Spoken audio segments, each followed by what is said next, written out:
Welcome to the Quantum to Cosmic YouTube channel with me, Ollie. Welcome back to this tutorial series on functions. This series is aimed at first year undergraduate university students or those who are just interested.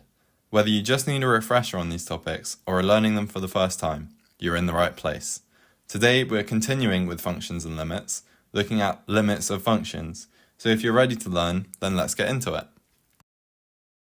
To start to unpick limits, let's think of the sinc function, which is f of x equaling sine x over x, so also known as sinc of x.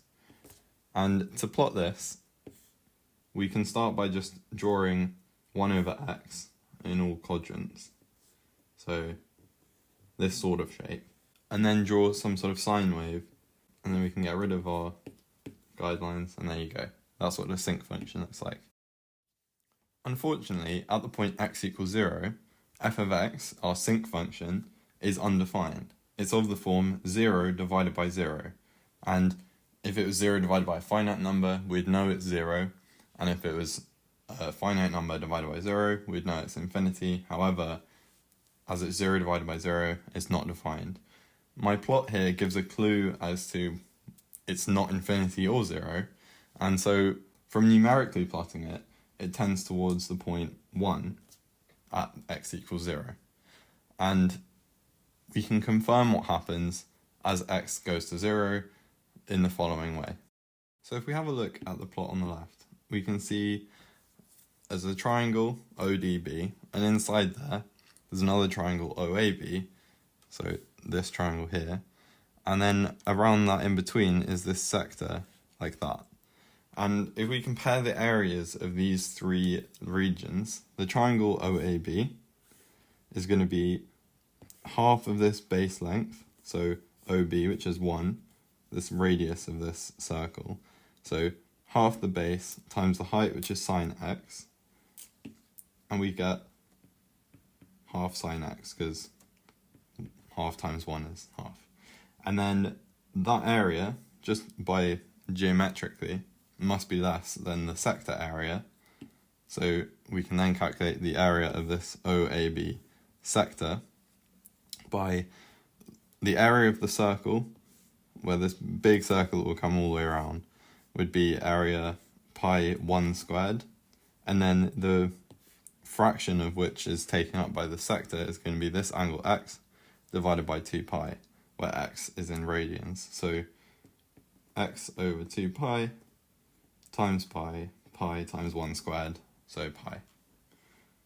And then finally, our triangle ODB, like this, will have the area half the base, 1, times by the height, tan x. So we just have half tan x. Just if it wasn't obvious, to see where the sine, cos and tan come from on this plot, if we just think of SOHCAHTOA, so sine is opposite over hypotenuse, cos is adjacent over hypotenuse, and tan is opposite over adjacent. We can see from the triangle OAN that sine here is opposite over hypotenuse, and we've defined this radius of this triangle as 1, so it has to be just sine divided by 1, so this must be sine. And then cos is the same as adjacent over hypotenuse, and if we just think of Pythagoras' theorem, we get sine squared x plus cos squared x is 1 squared, which we know is an identity of the trigonometric functions. And then for tan, we can do a similar thing where it's just opposite over adjacent, and we've again defined this adjacent value to be 1 because it's also radius of this circle, comes around here, so it will just be tan over 1, so x defines this as tan x. So now if we go back to our geometric proof, which I probably should have said, so this whole thing is the geometric proof. We can divide all three of these inequalities by half sine x, so we can get 1 divided by, so these pi's will cancel, the half will cancel when you divide by half sine x, so you'll just get x over sine x, and then here the halves cancel, and the tan divided by sine will give us 1 over cos. So if we take the reciprocals of these, it will reverse the inequality signs. So I'll just write it as reciprocal of 1 is just 1. And then you get sine x over x. And then here you'd have cos x. So we can see we've got our sinc function here. So now if we look at as x tends to 0 for each of these values, obviously 1, there is no x dependency, so it will just always be 1. And then cos x tends to 1 as x tends to 0. So we can write, I'll put the inequality signs back the other way. So we've got cos x tending to 1. Then we've got sine x over x tending to, we don't know yet, and then 1 here. So as x tends to 0, by, I think it's called the squeeze principle, we have to see that sinc x, or sine x over x, must also tend to 1. If on the left hand side cos x is tending to 1, and on the right hand side 1 is tending to 1, in the middle it has to also be 1 when x equals 0. So we can say as x tends to 0, we get sinc x tending to 1. So that's the geometric proof. There are two sort of proper ways to write this, I suppose, would be sine x over x tends to 1 as x tends to 0.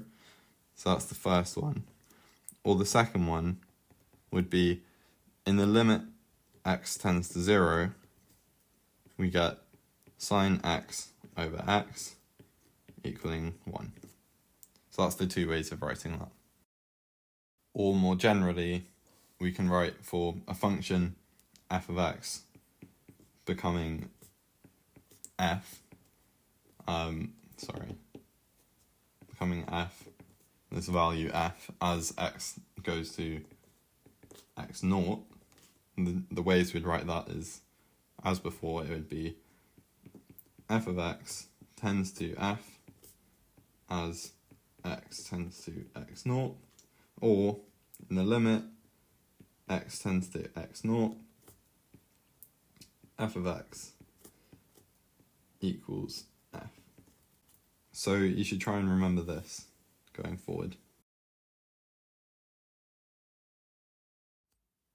So there's no real issue if our function is well behaved at x equals 0. So if we just had some f of x equaling x squared plus 3, we could just say that in the limit x tends to 4, f of x equals 19. So it doesn't have to be some sort of issue function like sinc x going to 0. You can always write this just for any value. And additionally, for simple rules like sums and products of different functions, if we had f of x tending to f and g of x tending to g at x, or as x tends to x naught, then we can say that the sum af plus bg, where a and b are constants, will tend to af plus bg, like that. And again, products, so f times g will tend to big F times big G, or division, f over g will tend to big F over big G. Provided, obviously, here that g doesn't equal 0. Today we started to look at limits of functions. In the next video, we'll be diving deeper into the non-trivial limits of some functions. So if you want to learn more about that, join me in the next one. If you learnt something new or just enjoyed this video, please hit the like button and don't forget to subscribe and tap the notification bell to stay updated on new videos. In the meantime, stay curious and I'll see you in the next one.